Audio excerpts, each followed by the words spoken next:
It was June 17th, 1775. The sun rose over a city divided. British redcoats marched with discipline, and across the bay, farmers turned, soldiers braced behind hastily dug trenches. By the day's end, over 1,000 men would be dead or wounded, and the world would never again see Boston the same way. This is the story of how one brutal battle and a year-long siege shaped the American Revolution, tested the resolve of both armies, and proved that rebellion had become war. It all started with a gunshot in April 1775. No one knows exactly who fired first at Lexington, but that single shot sparked something much bigger. Within hours, news spread across the colonies like wildfire. The British Army had clashed with Colonial militiamen, and it hadn't gone the way the redcoats expected. The British, trained and confident, found themselves retreating under fire. Farmers, shopkeepers, and blacksmiths had grabbed their muskets and stood their ground. For many Americans watching from a distance, that moment changed everything. What had started as protests and petitions had now turned into open conflict. The colonies were no longer just unhappy. They were on the edge of full rebellion. Back in Boston, things were tense. The British still controlled the city, but they were surrounded. General Thomas Gage, the British commander, was boxed in by angry colonists who had left their homes to join the militias gathering around Boston's outskirts. Supplies were running low. The British could see that the noose was tightening. Gage needed to act fast. He couldn't just sit and wait. If he didn't break out of the city soon, it might be too late. So he came up with a plan: secure the high ground around Boston, those nearby hills like Charlestown and Dorchester. From there, the British could control the city and maybe crush the rebellion before it spread further. But the colonists weren't sitting idle either. Word of Lexington and Concord had shaken everyone, from rural farmers to political leaders in big cities. Across the colonies, men picked up arms, joined local militias, and marched toward Boston. There was a feeling in the air that something bigger was coming, and no one wanted to miss it. At the same time, leaders from all 13 colonies gathered once more in Philadelphia. This wasn't just another meeting. It was the Second Continental Congress, and it was starting to look a lot like a government. They weren't just writing letters anymore. They began raising money, ordering supplies, and organizing an army. They knew the fight ahead would be long and probably ugly. One of their first big moves, they chose a commander to lead this new Continental Army.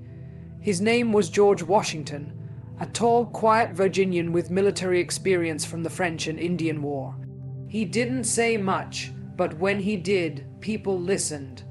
Washington headed to Massachusetts to take control of the growing army outside Boston, and there was more. A group of daring patriots had already moved to strike where it hurt, Fort Ticonderoga, way up in northern New York. It was lightly defended, and the colonists took it without much of a fight, but what really mattered was what they found there: heavy cannons. These weren't just decorations. They were the kind of weapons that could change the entire shape of the battlefield. And now they belonged to the colonists, so by early summer, two sides were digging in. The British were trapped in a city they once ruled without question. The colonists, newly united, still figuring things out, were building an army on the fly. They were outmatched in training, equipment, and experience, but they had numbers, they had heart, and they had something to prove. Everyone knew Boston was the key. If the British held it, they could crush the rebellion. But if the colonists forced them out, it would be a sign that this fight wasn't going away. It would show the world that this wasn't just a protest anymore. It was a war, and it was only just beginning. It began with smoke, confusion, and musket fire in the early morning hours of April 19th, 1775. The British Army, some 700 strong, had marched on Lexington and Concord, aiming to seize colonial weapons and arrest patriot leaders. But what they got was a firefight they never expected. No one knows who pulled the trigger first at Lexington Green. One musket cracked, and suddenly a storm of gunfire erupted. When the smoke cleared, 8 colonists were dead. The British moved on, rattled but determined, but it was at Concord's North Bridge where the tables turned. There the colonists stood their ground, and this time they fired back. British redcoats were forced to retreat all the way back to Boston, harassed every step of the way by local militias firing from behind trees, fences, and stone walls. What was meant to be a quick operation had turned into a humiliating retreat. And just like that, everything changed. News of the fighting spread faster than wildfire. Within days, riders galloped from town to town, carrying the shocking message. The British had fired on their own subjects. It wasn't a protest anymore, it was a battle, and that made it real, that made it war. Across the colonies, emotions exploded. Fear, anger, and pride stirred as men picked up their muskets and left home. Farmers abandoned plows, blacksmiths set down their hammers, and shopkeepers locked their doors. Thousands streamed toward Boston, ready to join this growing force that now surrounded the city. They didn't wear uniforms. They didn't all have proper weapons, but they had a cause. Inside Boston it was a different story. Loyalists, colonists who supported the crown, fled from the countryside and poured into the city, seeking protection from the British Army. Some even joined loyalist military units. The city was swelling with tension, split between loyalty and rebellion. But outside those city walls, the world was shifting fast. The British military had once been untouchable. But Lexington shattered that illusion. Many patriots now saw the king's soldiers not as protectors, but as invaders. A sense of betrayal ran deep. The people had asked for rights and representation, and got bullets instead. Militias didn't wait for orders. They seized control of local governments, pushed out royal officials, and took over arsenals and outposts.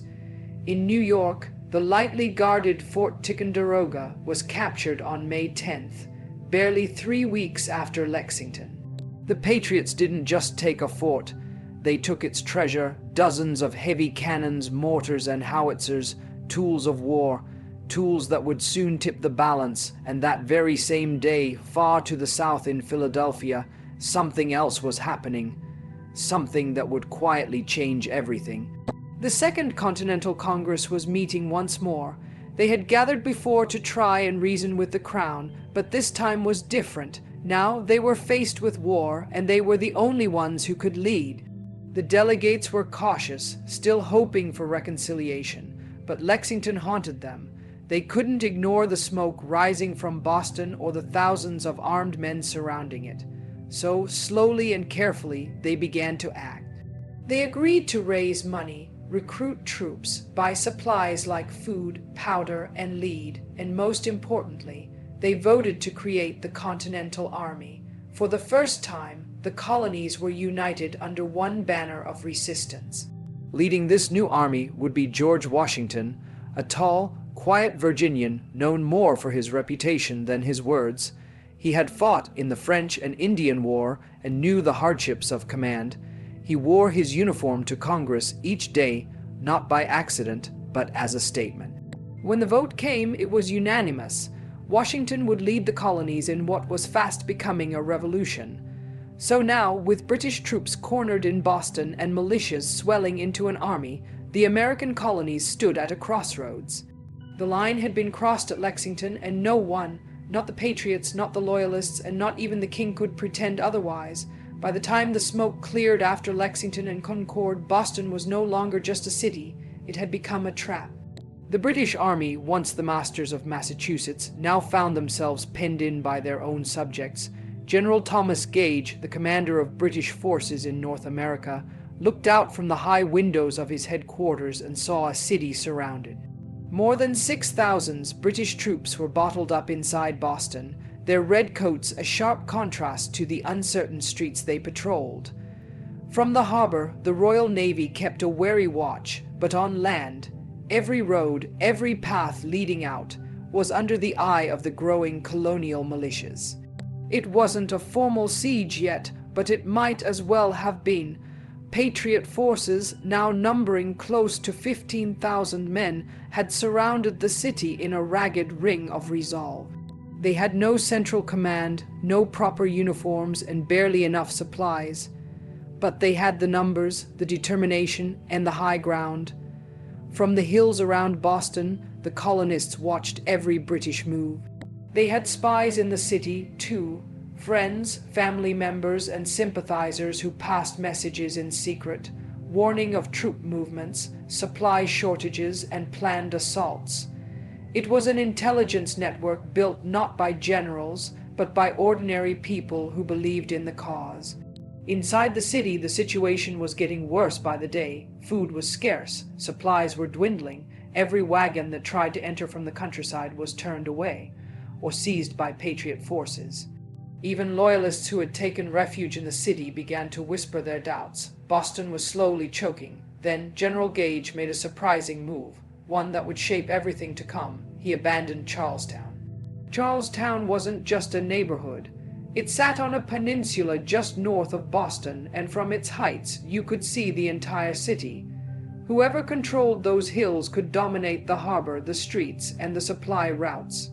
Giving it up was like handing your opponent the keys to your back door. No one quite knows why Gage pulled back. Maybe he thought the colonists wouldn't dare cross the open ground. Maybe he underestimated them again. Or maybe, under pressure from London, he was trying to avoid a bigger battle before reinforcements arrived. Whatever the reason, the colonists noticed, and they remembered. That same month, reinforcements finally came, but they brought more than just troops. The British High Command had lost confidence in Gage, so they sent not one, but 3 new generals, William Howe, Henry Clinton, and John Burgoyne. Each one carried orders, troops, and quiet skepticism. Officially, Gage was still in charge, but everyone knew his leash was tightening. With more officers breathing down his neck, Gage changed course. He now planned to reoccupy Charlestown and also fortify the southern Dorchester Heights. From there, the British could launch a breakout assault, sweep the colonial militias aside, and maybe even march inland to crush the rebellion before it grew any stronger. It was a bold plan on paper. But the problem was, the colonists already knew about it. Thanks to those spies and informants inside Boston, word of the British plan traveled fast. General Artemas Ward, commander of the colonial forces, saw what was coming. He didn't have heavy cannons yet, but he understood something just as powerful: position. If he could get to the hills first, dig in, and raise defenses, then the British, even with all their experience and firepower, would be the ones caught on the back foot. The race for Boston's high ground had begun, and the first shots were only days away. It was the night of June 16, 1775. The moon rose over Charlestown Peninsula, quiet, peaceful, and seemingly untouched by war. But that silence was deceptive. Something was moving in the dark. Around midnight, Colonel William Prescott marched nearly 1,000 men, mostly Massachusetts militia, onto the peninsula. They wore no uniforms. Some still carried the dirt of the farm fields they had left behind. Most had never seen battle, but they moved with purpose, gripping their tools and muskets as they trudged into the waste, high summer grass. Their orders were clear: fortify Bunker Hill, the taller of 2 hills on the peninsula. But when Prescott surveyed the terrain, he made a bold decision. Instead of Bunker Hill, he chose Breed's Hill, slightly closer to Boston, and dangerously closer to the British guns. Breed's Hill wasn't as high, but it had something even more valuable: a direct line of sight into the city and its harbor. From that hill, cannons could tear into British ships and even strike the heart of Boston. It was a risk, but one worth taking. With only hours before dawn, Prescott's men began digging. They had little more than shovels, pickaxes, and determination. Some used wicker baskets to haul dirt. Others broke the earth with makeshift tools. By torchlight and starlight, they shaped a square redoubt nearly 130 feet wide. with earthen walls and platforms for musket fire. Trench lines were carved into the soil. Wooden reinforcements were hastily hammered into place. As the night passed, Boston slept, and the hill transformed into a fortress. Just before dawn, British lookouts aboard the Royal Navy ships spotted movement, then silhouettes, then earthworks. The alarm was raised. Cannons roared from British ships in the harbor, shaking the morning stillness. Explosions tore into the soil and scattered the untested colonists below. But they didn't run. They ducked, held the line, and kept working. They knew that once daylight broke, the British would come. Inside Boston, General Gage watched from afar, realizing the mistake he had made.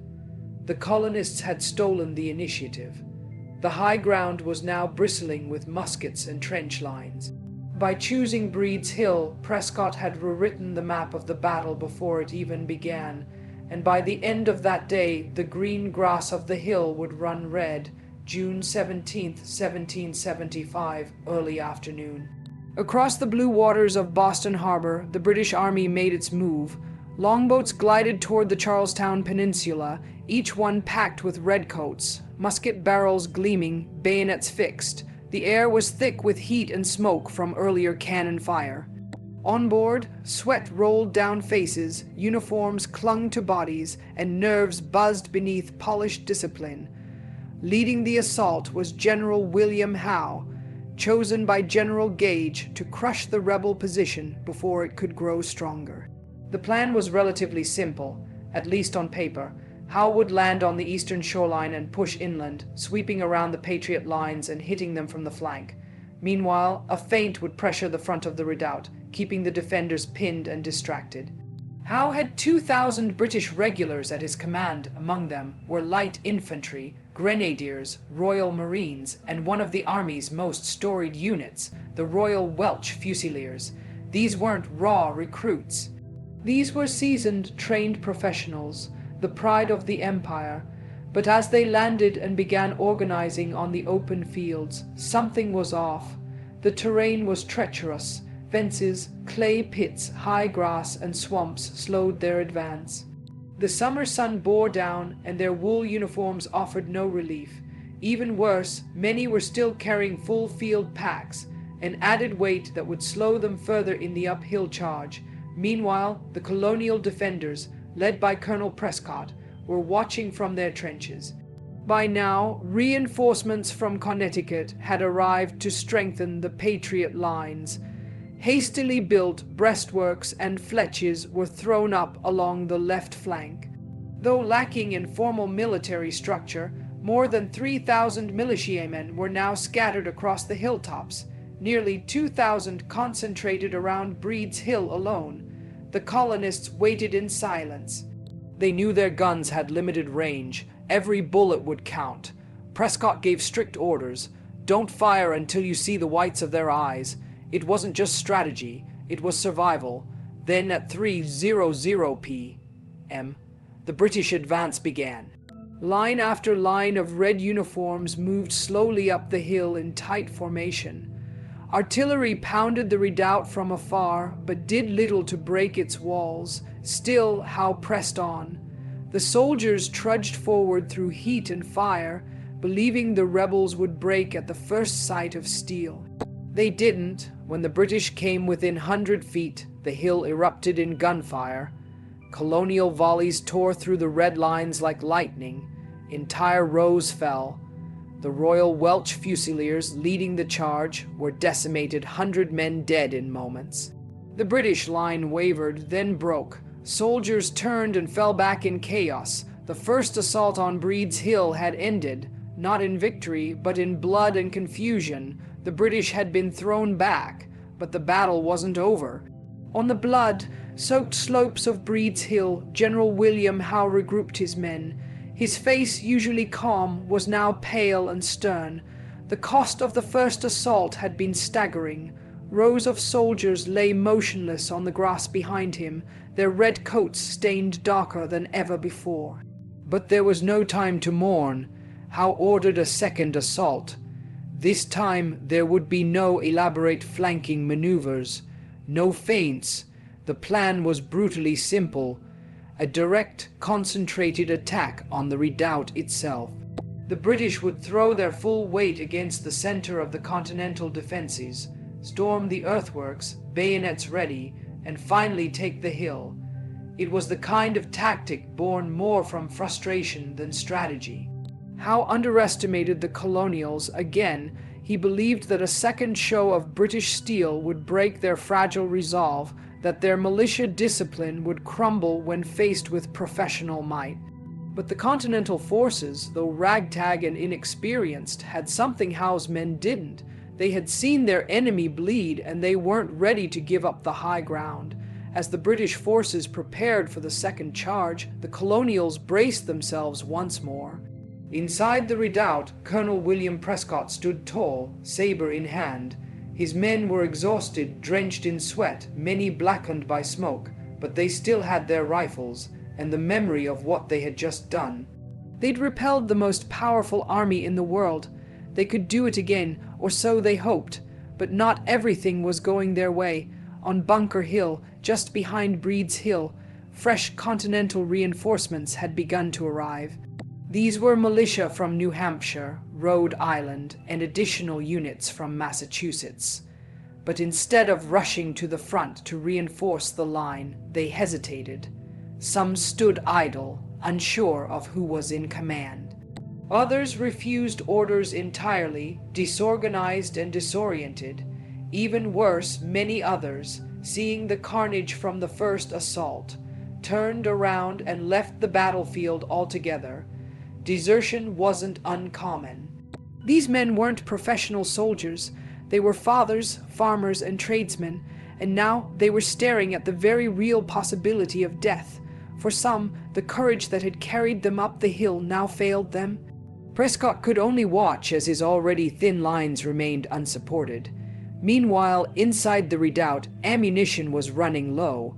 The Colonials had fired hundreds of rounds during the first assault, and resupply was not arriving fast enough.